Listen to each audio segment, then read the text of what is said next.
In this devotional, I'm going to share with you 3 thoughts from Esther chapter 9, verses 23 through 28, where I'll answer the question, how is Esther best summarized?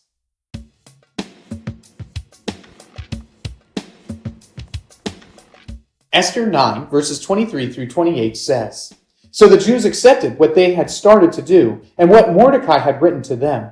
For Haman the Agagite, the son of Hammedatha, the enemy of all the Jews, had plotted against the Jews to destroy them, and had cast Pur, that is, Lot, to crush and to destroy them. But when it came before the king, he gave orders in writing that his evil plan, which he had devised against the Jews, should return on its own head, and that he and his sons should be hanged on the gallows. Therefore they called these days Purim, after the term pure.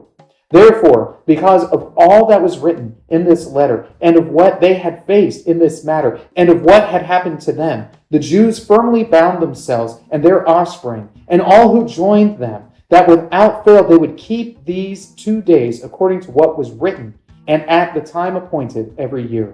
That these days should be remembered and kept throughout every generation, in every clan, province, and city, and that these days of Purim should never fall into disuse among the Jews, nor should the commemoration of these days cease among their descendants."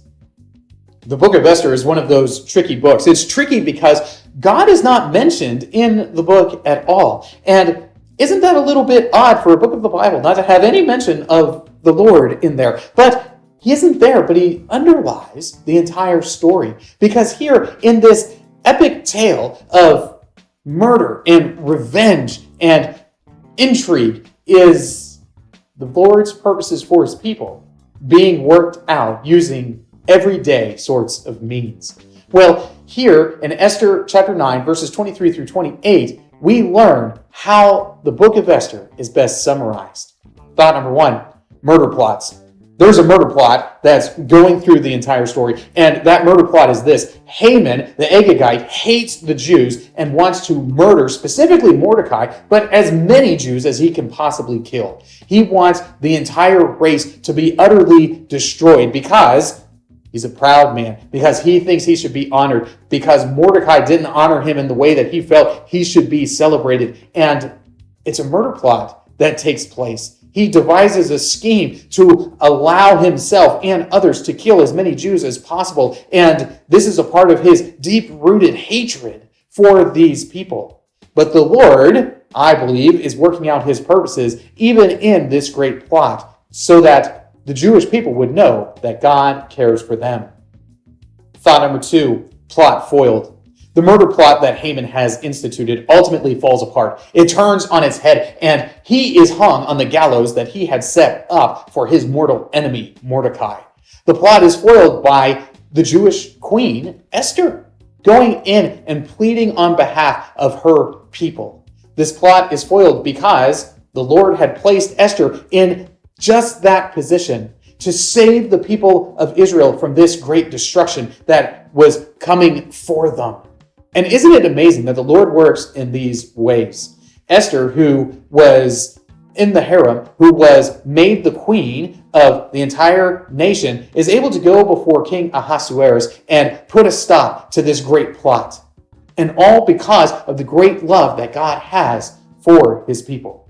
I don't think we should be surprised at all that Esther is able to save all of these folks. I don't think we should be shocked at all because the Lord is providing and caring for his people all throughout the text of Scripture and does so both miraculously and through ordinary means on a regular basis.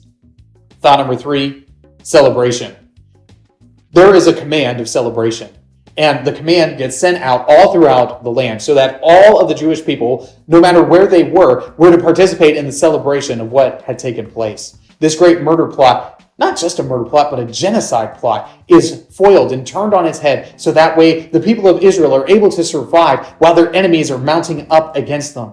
So they need to remember this. They need to remember this great and wondrous victory that they had experienced, where their enemies were put low and they were saved from a destruction that was definitely coming for them.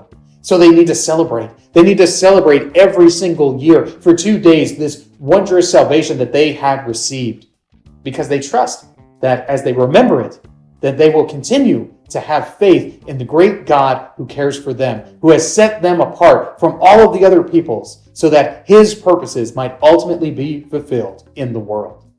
Esther is a beautiful picture of how God works providentially to bring about his purposes in the world in spite of the wicked actions of people like Haman.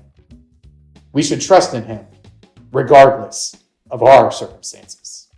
These three thoughts come from the assigned reading of Esther, chapters 6 through 10.